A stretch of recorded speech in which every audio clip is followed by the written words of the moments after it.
இனிமே நீங்க என்ன பார்த்து சிரிச்சீங்கன்னா நான் தப்பா நினைக்க மாட்டாங்க. அதை என் தலைவிதி நினைச்சுக்கிறேன். இல்லையா கைக்கு கிடைச்ச படம் காத்துல பறக்குமா, இல்ல இன்னும் தான் என் கடை அடையாம இருக்குமா? இல்லைங்க, நீங்க ஆயுசுக்கும் எனக்கு கடன் பட்டவரா இருக்கணும்னு தான் நான் மனசார விரும்புறேன். இருந்தாலும் அவங்க ரொம்ப கெட்ட மனசு.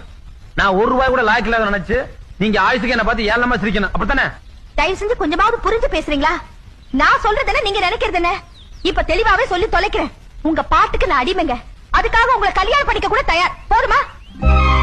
வக்கரமான மனுஷங்களையே வாழ்க்கையில சந்திச்சு ஆம்பளைங்க வர்க்கத்தையே தப்பா நினைச்சிட்டு இருந்தவனா நான் பார்த்த கள்ளம் கபடம் இல்லாத ஆம்பளையே நீங்கதான். எல்லாரையும் மாதிரி என் உடம்புக்கு மட்டும் ஆசைப்படாம நான் கொடுத்த கடனே நினைச்சு கவலைப்பட்டு இருக்கீங்க பாருங்க. அந்த சுத்தமான மனசத்தான் ரசிச்சேன். அழறதோ ஆத்திரப்படுறதுமாவே இருந்தனா மனசார வாய் விட்டு சிரிச்சதே உங்களை பார்த்ததுக்கு அப்புறம் தான். இப்பவாவது புரிஞ்சுதா நான் உங்களை நேசிக்கிறேன்.